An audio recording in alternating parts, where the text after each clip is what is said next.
Hello, welcome to the art classroom lesson 10.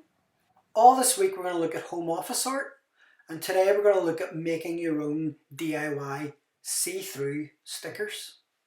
So my stickers are going to be 5 centimeters by 5 centimeters, basically because that's the sellotape I've got. It's the size of my tape. If your tape's smaller, then you'll have to use a smaller template. But if you've got sticky back plastic, then you can do something bigger. I made a series of images 5 by 5 and I'm going to print them out on my inkjet printer. But unfortunately I tried that and it doesn't actually work. This technique can only work with a laserjet printer or photocopy ink. So I went around to my post office and they kindly photocopied it. They only have black and white, but I know this will work. What I want to do first of all is take my tape and carefully place it over the top of my images, making sure that all the images is inside the boundaries of the tape. So your image could be longer, it doesn't necessarily have to be that square.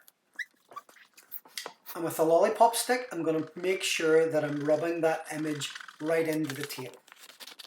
Cut out the image, leaving a good area around the outside of it. And I'm moving anything precious away because I'm getting a bowl of warm water.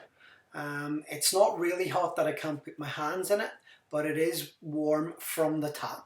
I'm going to seep the sticker in the water. I'm going to leave it there for 3 minutes. So after the time has passed, I'm going to take the sticker out. And what I'm going to start to do is actually rub the paper backing away from the sellotape. I'm actually rubbing the sticker quite hard, unbelievably. The sticky stuff will not come off because it's wet, but you want to try and get all that paper off. If you don't rub it enough, you'll be left with paper fibres stuck to the sellotape and your sticker will not be see-through. You can make just one sticker, you can make a batch of them, you could use your own art or use internet found images. You can cut around the edge of the sticker when it's still wet, but whatever you do, you need to let them all completely dry. And then the fun part is finding cool places to stick them. Happy creating!